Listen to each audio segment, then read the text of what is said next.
This is Fresh Air. I'm Dave Davies in for Terry Gross.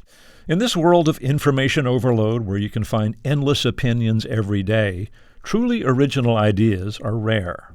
But my guest, public health professor Arline Geronimus, came up with one decades ago that has stood the test of time and a lot of research.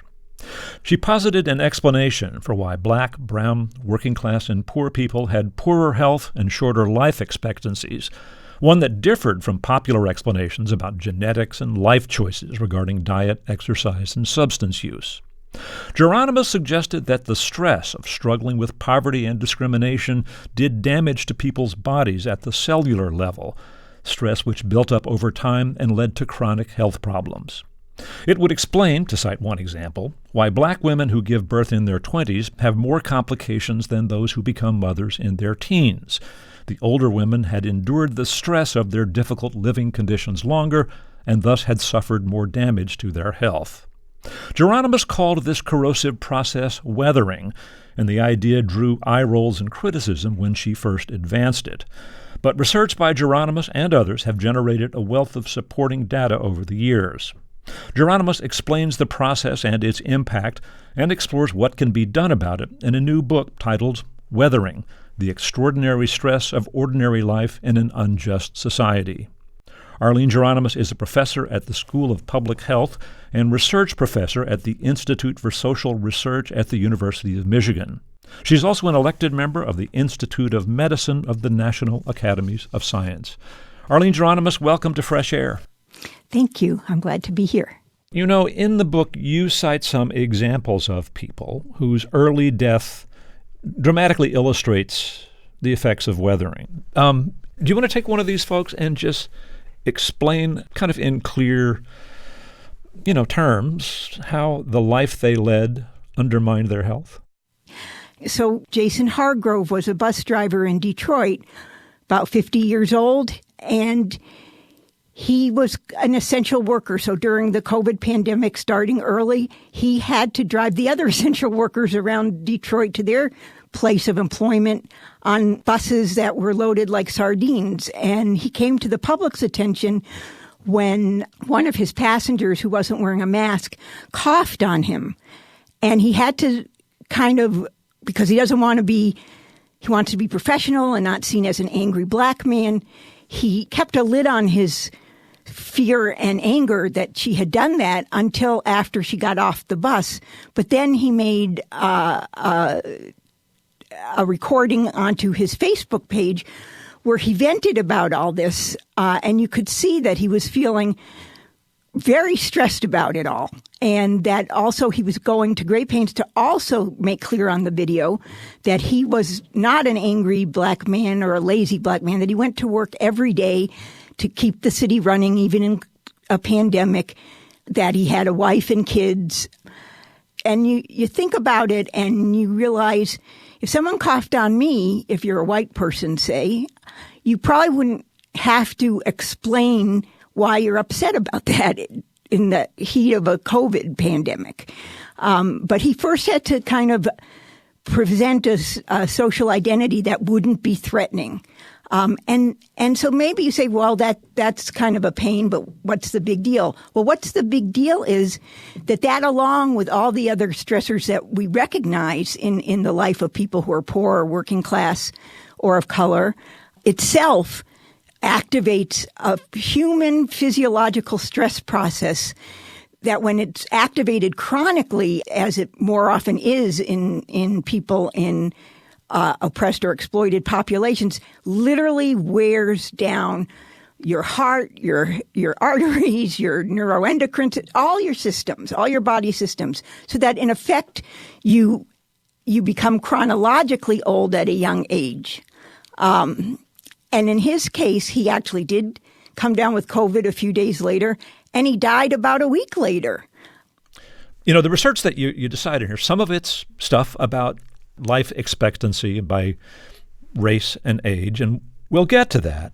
But let's talk just a little bit about what happens when these dangerous situations arise. How does it affect the body, and how does that translate into the modern experience? So human bodies have evolved, and the reason we haven't gone extinct yet is because when we're faced with an acute, threatening, especially life-threatening challenge, our body automatically activates this release of hormones. And what those hormones do as they flood your body is they increase your heart rate, they increase your breathing rate, they propel oxygenated blood to your large muscles quickly, so that sort of increases your capacity to fight or flight. They galvanize fats and sugars from your storage areas of your body into the bloodstream to provide energy towards that ability to fight or flee. And meanwhile, they also, many people don't take this part into account, they also don't send a lot of nutrients or oxygenated blood to parts of your body, organs, or if you're pregnant, your fetus, that aren't going to help you fight or flee. So that process, when you're fighting or running from, the cheetah, is a wonderful adaptive process that is designed to last about 3 minutes. And that after that 3 minutes, you either have escaped or you're dead. Or it's over, right? It's over. So either way, these systems, which are life-saving, are meant to be short. And then after the 3 minutes, if you're still alive, your breathing rate goes back to normal, your sugar and fat is brought back into storage sites, your heart comes to a normal rhythm. And so it's a wondrous fact that our body does this, and it's really, very protective in these life-threatening situations. The problem in modern world is certainly these happen if you're in a life-threatening situation, and people recognize that when they talk about trauma. But a lot of it is simply to everyday life. Coming home after night shift work and having to stay wide awake and vigilant so you don't forget to get off your bus for the next bus to go home. Trying to get your kids up for school at 5 a.m. so you can also get to work. And being those children and having to sit in your school for an hour or two with just one or two other kids while, even before the security guards have come in the schools that have security guards, before you can even start your day. This means that the stress hormones are chronically flooding your body. The fats and sugars that catapulted into your bloodstream for energy are constantly flooding your body. It means your heart rate is up. Like any other over-exercised muscle, you'll start to get an enlarged heart. You'll start to get hypertension from pushing so much blood through certain arteries and veins to get your heart rate going and your breathing going. If you were pregnant, you might lose your baby because it's actually probably more adaptive if you're in fight or flight to not be carrying a baby. But even if you don't lose the baby, you'll shunt nutrients away from it because they can't be spent on the growing baby. And so your baby may be born low birth weight or growth retarded because it hasn't been well nourished in the womb. So these effects of constant stress on people who encounter these conditions, there are impacts that you describe, and there's research that shows this actually damages bodies at the cellular level. And I think this is a little too technical for us to get into in detail. People can find it in the book, but things like over time cells have trouble dividing because there are changes that can be physically seen, damage that occurs from the constant release of these stress hormones. Is there research that shows this damage is more prevalent among these marginalized populations than others? Yes, there is some such research, including some work I've done. But it doesn't always go the way conventional wisdom would think. It's not that every black person has more damage than every white person. In fact, if you look at those in poverty, poor whites suffer the most damage of any group, as we've shown in some of our work.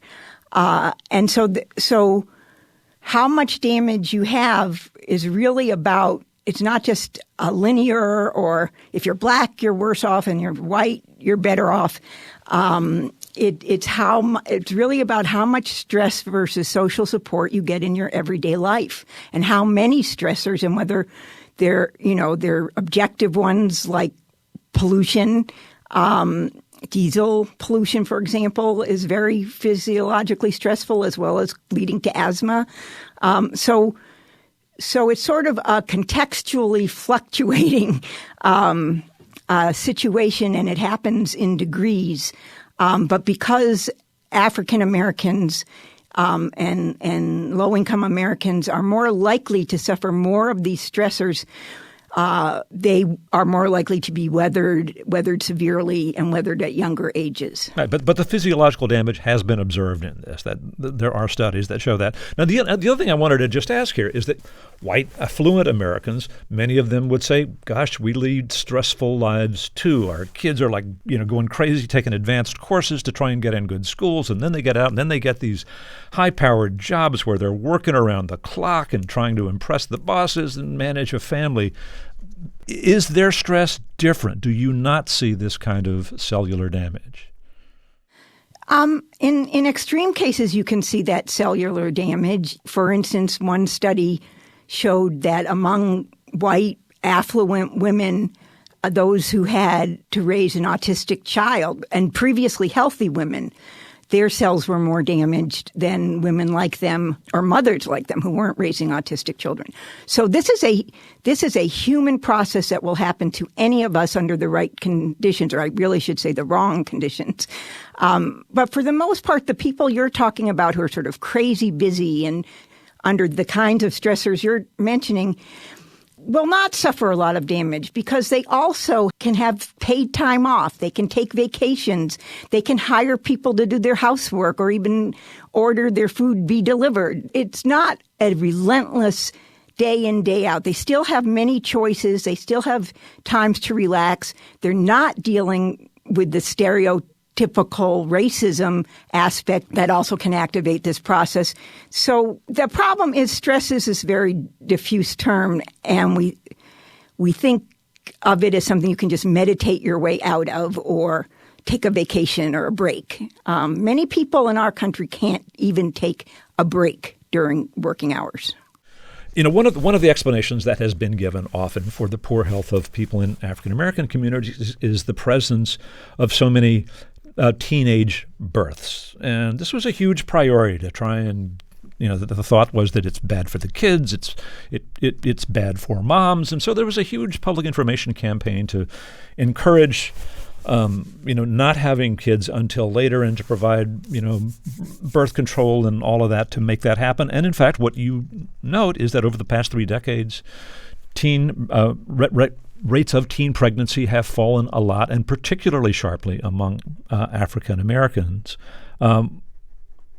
And so we should have expected that maternal mortality rates, for example, that is the rates moms dying from childbirth, which were alarmingly high, should have dropped also. But what happened? They went up. And that is completely consistent with weathering. The older you have your children, if you're subjected to weathering, especially this most severe weathering, the more likely both you may die, or your child may die, or your child will be born very low birth weight, preterm, or low birth weight, or growth retarded, and may even have lifelong, if they survive, may even have lifelong disabilities because of that.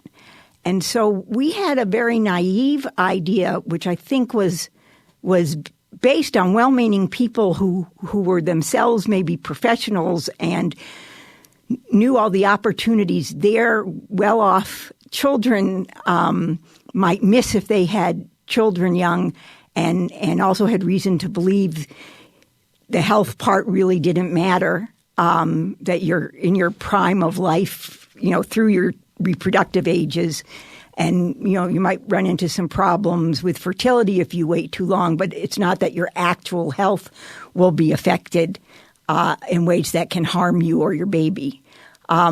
But that's a kind of erasure of the true experiences of African Americans, especially those in poverty, who are already weathering by their early 20s. They're probably weathering much younger, but are actually showing the manifestations, the health manifestations by their early 20s.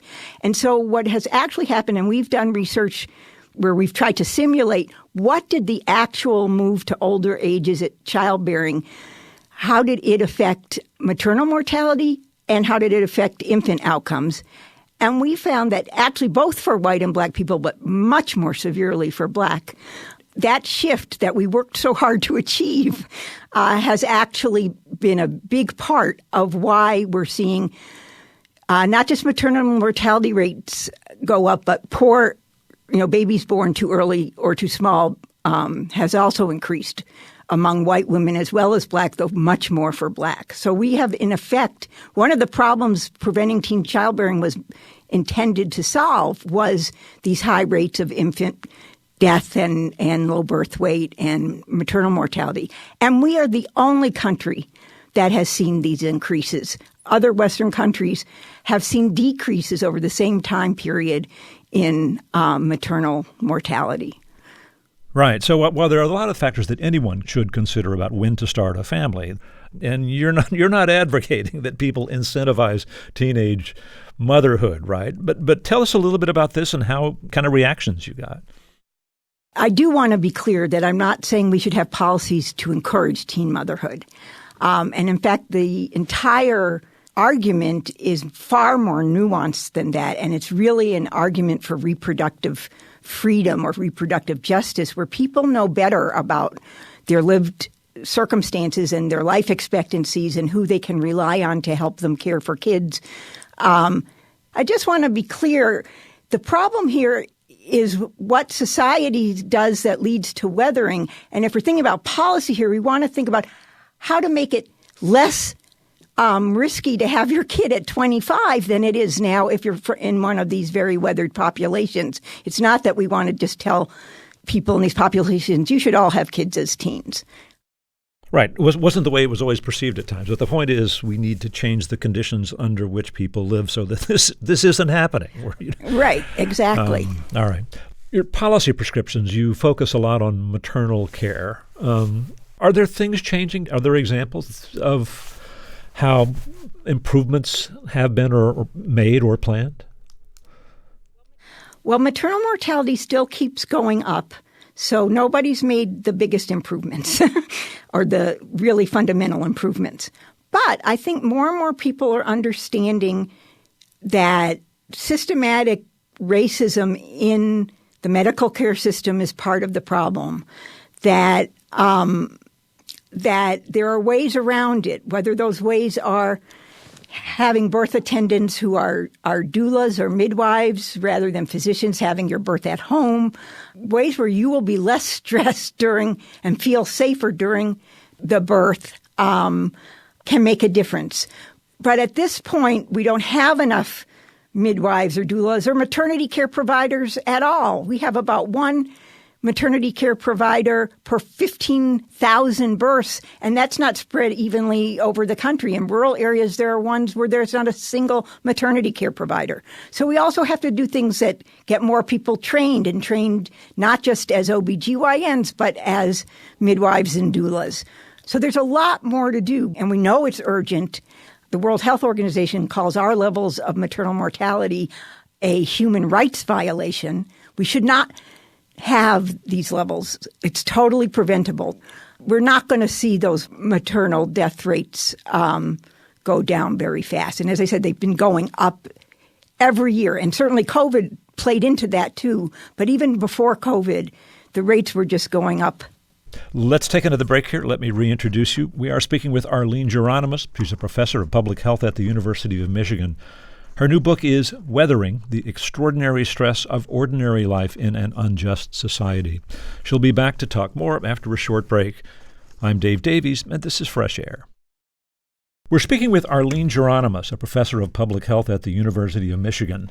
She's known for offering a theory to explain the poorer health and life expectancy of black, brown, working class, and poor people. The idea, borne out in many research studies, is that people in marginalized communities suffer ongoing stress from poverty and discrimination, which damages their body at the cellular level, leading over time to serious health problems. Her new book is Weathering: The Extraordinary Stress of Ordinary Life in an Unjust Society. You write about a raid in 2008 on a meat processing plant in Postville, Iowa. This is a really dramatic immigration raid that involved a Black Hawk helicopter and the arrest of nearly 400, mostly Hispanic people.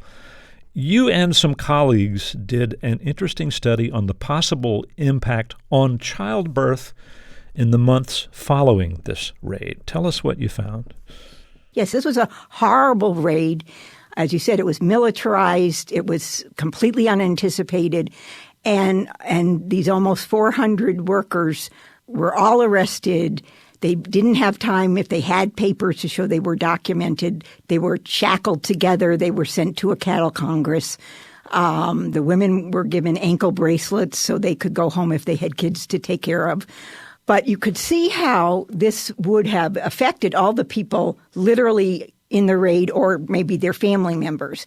And certainly among those groups of people, the women who were pregnant during the raid, their chance of having low birth weight and preterm babies went up compared to where this was in Iowa. The Iowa Latinx population rates of birth outcomes had been before, and during the time where white Iowans' rates continued to go down.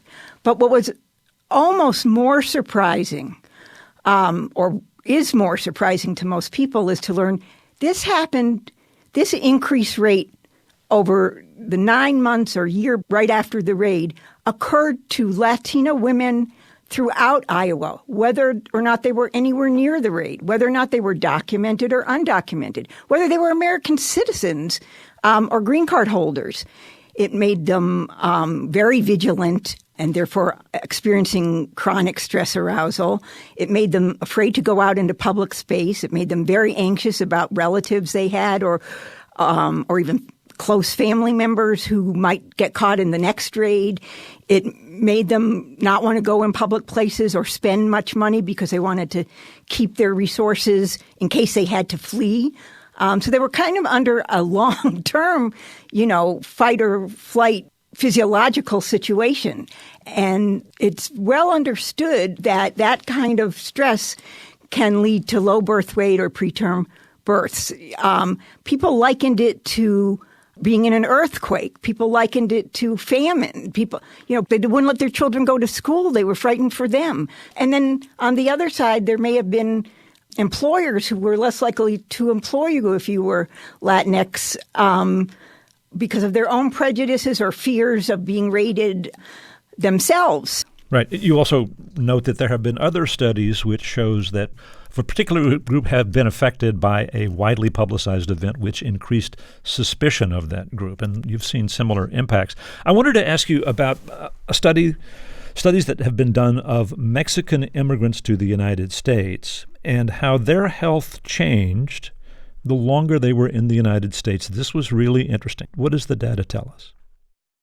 It's been known for a while that among Mexican immigrants, they actually tend to be healthier when they first come to America. This is not a surprise. There's even a term for this in demography where you realize that the people who have sort of the get up and go and the physical ability to move and go through the things they go through to be able to immigrate to our country are on average younger and more healthy than their peers in Mexico. So people have noticed for decades that new immigrants are generally healthier. But then as time has gone on, people have looked at, well, are they still healthier later? And it's been observed now for probably 20 years that the longer you're here as an immigrant, you become less healthy. But people just chalked that up to, well, you become assimilated to bad American habits. You're eating at McDonald's. You're not exercising. All our go-to things whenever we're thinking about, well, what causes a population to have ill health. What our study did was question that from a weathering perspective. We thought that possibly there were other factors at play, either instead or in addition to those kind of factors. And so we set up a study where we looked at immigrants to the U.S. from Mexico who had been here in the U.S. different amounts of time. But we looked at people of the same age, so it wasn't that one group was way older and one group was younger, but we concentrated on middle age because that's where some of the worst weathering happens or is manifest. And what we found was a few things, that the longer the immigrants had been in the United States, the worst health they had, the most stress-related diseases they had, and we actually controlled for these kind of behaviors. How much fat was in their diet? How much did they exercise? Their socioeconomic status. As a group, the people who are here longer are more educated and may have higher incomes than groups who are here shorter. And without going through all the details, we found that it pretty much ruled out what everyone had taken as just common sense, that it was bad behavior that caused this, and that, in fact, despite good behavior and despite higher socioeconomic status, the longer, for instance, 40-year-olds who had been in the U.S. for 20 years were much more likely to have stress-related diseases and weathered bodies than those who had been here 10 years or 5 years. Right. Well, and it's interesting that your study found that health effects seem worse on upwardly mobile Mexican Americans, people who got better paying jobs, probably brought them into neighborhoods and workplaces where they had a lot more contact with Anglos who, as opposed to their own community. It seemed that they suffered, in some cases, more weathering health effects. What would be the practical experience here? What's the experience that might explain that? The experience that might explain that is you're fish out of water. If you've been raised in an immigrant family from Mexico, and then you're moving into predominantly white American, affluent and well-educated communities in institutions, whether they be colleges or even high school sometimes, or your professional place of work, where you don't share the same assumptions or background, where the people you're working with don't appreciate all you've been through, where you're having to always be on your guard and manage how you portray yourself or present yourself to try and not fulfill stereotypes that you think people you're working with or going to school with might have about you, just like Jason Hargrove did on his video. And that means you're at a certain level of vigilance and looking for cues everywhere of whether you belong, whether you're welcome, whether you're going to be subject to what many people call microaggressions, although I'm not so sure they're so micro. And so those experiences themselves can cause weathering. Meanwhile, the immigrants who stayed in their ethnic enclave with other people in communities who are also immigrants who speak Spanish most of the time, or who can go to grocery stores where they can get the ingredients they need to replicate all the foods they think of when they think of home, or that are comforting. You've gone towards something becoming socially mobile, but you're also going away from something that was very meaningful and a source of support and a source of validation. Just to be clear, you're not arguing against economic or social mobility. This is really about the way we treat each other in this society, right? Yes, but from a purely health perspective, which is also an indicator of a lot of things about well-being and opportunity, in the context that we live in of a society that is racist, is oppressive, is class conscious, that it's not all good. And we won't solve health inequalities between blacks and whites or Latinx and whites or other groups simply by getting people more education or higher incomes.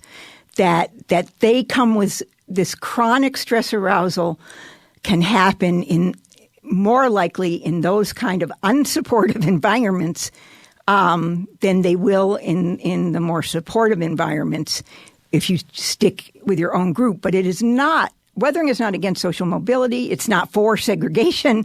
It's for non-erasure. It's for us seeing and recognizing what is really happening and what it does to you biologically, and realizing if we want to eliminate health disparities or promote health equity, we have to attend to what's happening in these different settings. We need to take another break here. Let me reintroduce you. We are speaking with Arline Geronimus. She is a professor of public health at the University of Michigan. Her new book is Weathering, the Extraordinary Stress of Ordinary Life in an Unjust Society. We'll be back in just a moment. This is Fresh Air. How did you come up with the term weathering? I came up with the term weathering because I was first inspired to think about this idea when I was in college, actually, and as an 18 and 19-year-old myself, among very elite college classmates, and one of the first women to go to the school I went to, which was Princeton, one of a minority of Jews. Princeton had, Jewish quotas up until just about a few years before I went to Princeton. I actually experienced a little of, again, on a much lighter level. I don't want to say it's like living in a high-poverty urban area that's been totally disinvested in. But I got, again, a sense of what it's like to be somewhere where you're not completely wanted. I was there at a time when actual alumni were angry that women were there, and there were active attempts and even organizations put together to try to get the women out. So at that same time, I also worked in a clinic which also had a school for pregnant teenagers. So they were my very age. And I started seeing all kinds of evidence of how much worse their health was than mine or than all my privileged Princeton classmates of the same age. And I saw this active, effortful coping that I now realize itself is a sign of weathering. And so I wanted to say that while weathering means your body gets eroded by these corrosive forces, I wanted to also say, but you don't kind of lie down and become fatalistic about it. They work to figure out how to survive and maybe overcome in a system that's rigged against them. And they do what it takes, whether it's 3 jobs or whether it's overcrowded housing or saving all your money to feed your kids and to get them more advantages. They do what it takes every day, and they go into workplaces that are not only toxic, but where they have to worry about how they're viewed or seen, which, as we know now, is weathering itself. So I liked that weathering encapsulated both names. Weathering is also withstanding a storm, as well as being beaten down by it. But in the end, when you do the weathering that's withstanding the storm, it's not cost-free. The work you've done to survive is obviously shelter in many ways for you, and it kept you surviving, but it's also storm itself.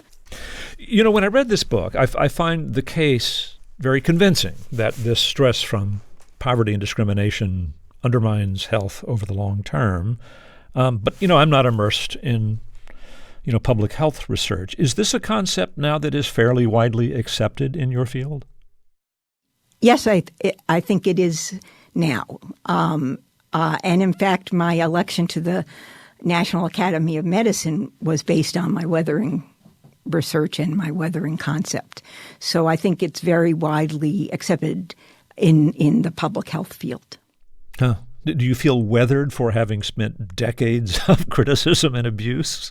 Yes, but I try to make that into something positive and think about that I did what's called a participant observation study in weathering, and I think it made me understand better, and not just purely on an intellectual level, but down to my own cells, what the experience of weathering is like.